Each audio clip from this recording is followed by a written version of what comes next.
hello लोगोफोर बयखौबो खुलुमहरनाय थाबाय आंनि चेनेलाव नै जोङो थांगासिनो KFC दखानाव KFC दखानाव मा लाबोनाय जायो नायलांबाय थादो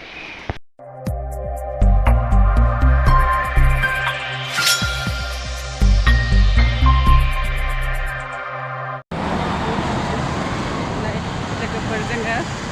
दायो सफैबाय KFC दखानाव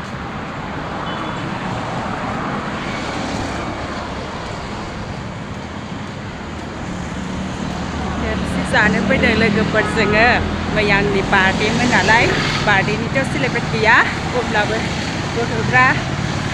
माबा मोनसे गिलाय होनगासिनो नालाय दा बार्थडेखौ आलदाव बिदों नालाय आं जाहोसिगोन आरोना KFC दखानाव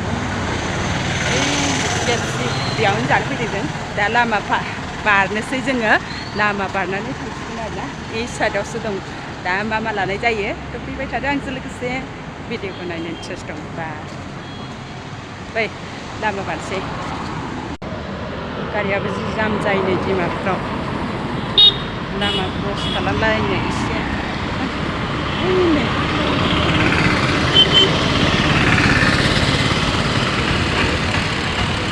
लामा बारनो दिगदार आरोना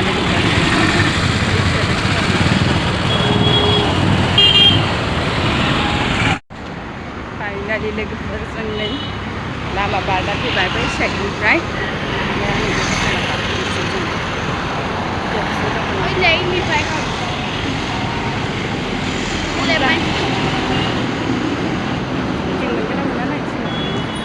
आराय माइल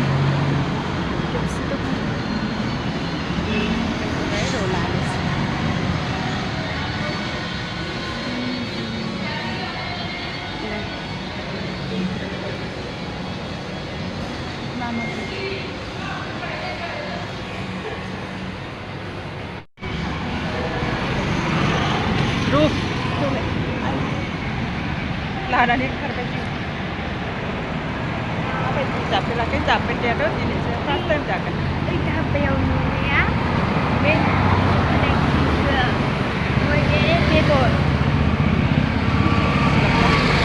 बेदरखौबो जानो होनदों नोंना होआबो आथिंखौसो होनदोंमोन जेबो नंला माबायदि जागोन मिथिया दिनैसो फार्स्ट टाइम जागोन आरोना लोगोफोर सोरबा जाखांबायबा खोन्था हर कमेन्टआव माबोरै जागोन जानो माबायदि आरो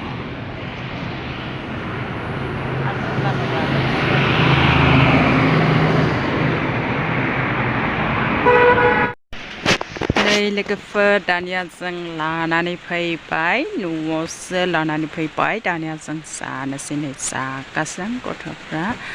जानाय नायनानै नायसै आरोना मैयानि बार्थडेनि सेलेब्रेटआ बेनो आरोना लोगोफोर बेजोंनो एसे नोंथांमोननो शेयार खालामबाय जानानै नायसै माबायदि गोथाव ना गोथाव नङा सोरबाफोर जाखांनानै जुदि गोथाव मोनदोंब्ला कमेन्टआव खोन्थाबानो जाबाय जानानै नायसै जोंबो जानायाथ' जाफेराखैमोन बेसो फार्स्ट टाइम जानानै नायसै आरोना स' लोगोफोर भिडिअखौ गोलाव खालामबाय थाला बेयावनो भिडिअखौ फोजोबसै मोजां मोनदोंबा लाइक कमेन्ट साबस्क्राइब शेयार खालामदो दाबाव बाय बाय गासैखौबो